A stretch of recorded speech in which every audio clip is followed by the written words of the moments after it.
Yang ini kan Pak Edi, kenapa sih harus diseragamin sama apakah kalau mau diseragamin satpam disamakan dengan kepolisian atau Polri itu nanti akan ada tanda kutip bisnis dan lain sebagainya. Terus bagaimana sih pengarahannya, itu hal-hal seperti itu tentunya butuh penjelasan yang sejelas-jelasnya. Jadi kalau dikatakan apa tadi ada kenangan-kenangan polisi, Polri, satpam, seperti apa Pak? Baik, terima kasih Mbak ya.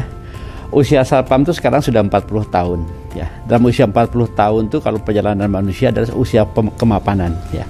Di usia 40 tahun ini Polri sebagai bapaknya satpam ya memberikan sebuah kado terindah untuk satpam. Kenapa bilang saya kado terindah? Ini sangat luar biasa sekali. Kita lihat sekarang. Jadi satpam sebagai profesi ini usia ke-40 tahun. Kalau dulu hanya sebagai satuan pengamanan, sekarang satuan profesi pengamanan. Tetapi apabila berbicara sebuah profesi, ada konsekuensi, tentu ada tuntutan, ya, ada harapan. Dari siapa? Ya dari pengguna satpam khususnya. Nah, ada yang melatar belakangi, ada 3 undang-undang yang mendukung profesi ini. Pertama, ada Perpol nomor 4 tahun 2020, yaitu tentang profesi satpam.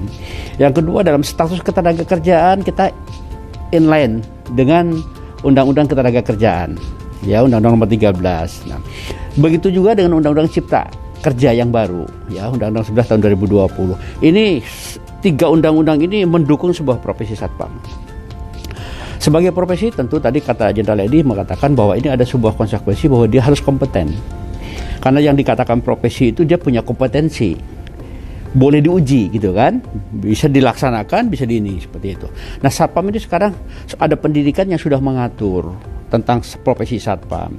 Jadi kalau sekarang awal-awal kita melihat satpam itu dari mulai tukang parkir sampai penjaga industri itu satpam karena putih biru, nanti sudah tidak bisa lagi. Yang berpakaian coklat yang mirip dengan Polri gradasi 20% itu namanya satpam. Sedangkan yang di perumahan yang mirip-mirip itu namanya satkamling, bajunya berbeda. Nah, di situ masyarakat sudah melihat sebuah pembeda. Jadi satpam sudah nggak bisa jadi goyonan lagi. Sudah tidak direcehkan lagi secara profesi. Kami asosiasi akan melindungi baik Abu Dhabi ataupun dari APSI, pasti. Bentuk perlindungannya seperti apa Pak? Perlindungannya begini, kami tentunya akan akan ada undang-undang tersendiri kalau contoh nih saya membuli satpam, akan terkena sanksi hukum begitu. Ya, nanti tahapannya berikut ke sana. Nah, pertama adalah perlindungannya begini. Kami Abu Dhabi yang mengelola badan usaha jasa pengamanan pasti akan lebih selektif terhadap anggota kami. Meminta kepada Polri sebagai institusi yang mengeluarkan izin untuk selektif memberikan izin terhadap BUJP. Karena wadah ini harus bagus, bukan semata-mata mencari untung, tetapi harus punya ruh, harus punya marwah untuk pemuliaan profesi satpam. Kan ini manusia.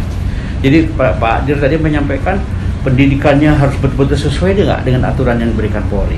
Instrukturnya sudah sesuai atau tidak, termasuk pelaksanaan, ya, pelengkapan diklat macam ini harus diatur.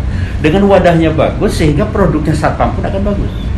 Nah, setelah itulah baru satpam itu bisa bisa memenuhi harapan pengguna satpam, melaksanakan fungsi kepolisian terbatasnya, ya, yang dengan kemampuan justisial seperti itu. Nah, dari sini pemulihan yang kedua adalah masuk ke Undang-Undang Ketenagakerjaan. Satpam ini sudah 40 tahun belum punya standar upah, baru UMP saja atau di bawah UMP. Nah, kami sedang berjuang asosiasi ini untuk adanya struktur skala upah satpam. Ini bukan ranahnya Polri lagi, tapi ini ranahnya Kementerian Tenaga Kerja, ya kan? Nah, dengan demikian kami akan berjuang membuat sebuah pokja menghitung dari mulai ada nilai kepangkatan sekarang, nilai kepangkatan, waktu pengalaman kerja dan lain-lain akan dihitung dari situ. Kalau untuk pratama saja pelaksana itu dari UMP itu bisa meningkat 30-40% di atas UMP. Itu nanti kita bikin eskalasi harganya. Belum termasuk nanti klaster pekerjaannya. Apakah level migas, ya kan, level tambang, level perhotelan, retail, dan nanti ada banyak. Jadi ini masih perjalanan panjang, Mbak. Kita untuk berjuang sampai satpam itu mulia. Karena mulianya sebuah profesi ini punya kompetensi dan punya remunerasi. Baru dibilang mulia, seperti itu. Kalau kompetensinya bagus, remunerasinya nggak bagus, ya tetap aja orang akan beralih ke profesi lain. Satu contoh di Amerika, orang jadi satpam, private security di sana, mantan TNI, mantan Polri keluar. Karena jadi security memang gajinya besar. Nah, ini kan membanggakan. Nah, Indonesia mungkin akan berjalan seperti itu nanti. Kenapa? Karena peran Polri ini kan sangat terbatas sekali. Personilnya sangat terbatas, sedangkan yang diamankan industri cukup banyak.